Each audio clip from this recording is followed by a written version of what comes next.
Me voici en silence, Jésus, mon bien-aimé. Je me présente à toi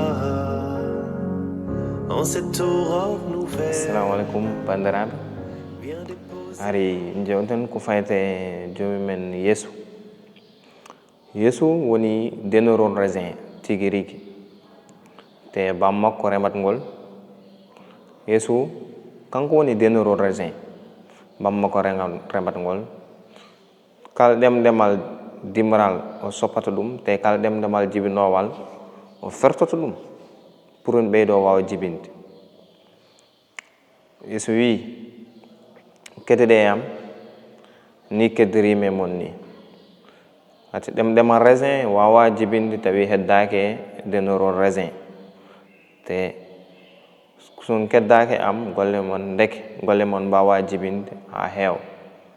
Son keddimi am ni keddirimi mon ni.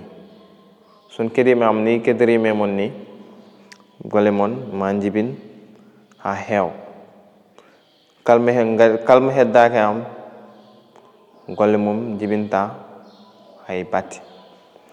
Yesu wi kanko woni denorol raisin enen goni ɗemɗeme ɗe te kal ɗemɗemal ngal jibinani o soppata ɗum. Gandi ɗemɗemal ngal jibinani Yesu soppata ɗum wedo. Firti ko Yesu woni lekki raisin ki enen goni cate ɗe te gandi catal wawa jibinde tawi heddake lekki ki. Si tawi heddake lekki ki wawa jibinde, si tawi en coppama en mbawa jibinde. Mais Yesu wi kal keddiɗo e mum ma ɓesdu ferto ɗum pour ɓeydo jibinde. Way kono joom guesa goto rek gawba guesa mum awi lekki mum ñande foof omo yiiɗi topitade lekki pour hitande nde ɗo omo ɗamini lekki ki ma jibin no fewi. Hitande ari o jibinani nden waɗi mbi ɗum asta lekki ki waɗi hen dorne muñanaki ha hitande wonde nden maki jibin. O toppito no fewi kadi hitande ari o jibinani haydara nden misiki joom guesa ƴetti lekki soppi weddima. Mais comme enen si tawi en keddake fayte Yesu almasihu, Yesu golle men mbawa jibin kadi en mbawa yaade aljanna. Comme ɗon ni wini ɗemɗemal coppaɗe ndendinte ha yor bedde e jaygol.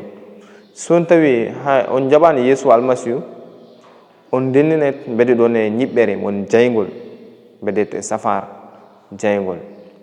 Kadi Yesu rek woni lawol gongo ɓay men hollu lawol gonye gong fayde aljanna. Comme no jammere fawam e ɗaɗi lekki soppete wedde. Yesu kanko woni lekki enen goni cate ɗe. Jomiraɗo woni joom guesa ba. Siko Yesu en gondani e Yesu o soppat men o weddo e jaygol. Mais ni joni en poti andu holto kettoɗen e banggue Allah, e banggue Yesu walla e banggue bowal ngal. En poti miñade en potani hettude bowal, en poti hettude to Yesu pour golle men wawa jibina heew ma keddeɗen e makko. To wi keddeɗe am ni keddirimi mon ni kadi konngol ngol kabrumi on waɗi on fewɓe guila joni.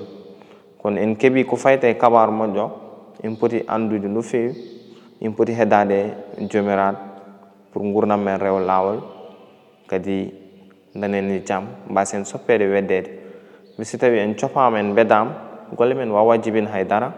Mi sen keddimi makko kanko woni denorol raisin ngol enen goni ɗemɗemɗe to wi kal ɗemɗemal wawa jibin soppede wedde te kal ɗemɗemal jibinowal si tawi heddaki e mum wawa jibinde. Kono nak kanko woni denorol ngol enen goni ɗemɗeɓe ɗe en poti heddade e makko pour golle men mbawa jibinde ha heew. Par ce que ni o heddiri men si tawi won keddoriɗo e mum noon ma golle mum jibin ha heew.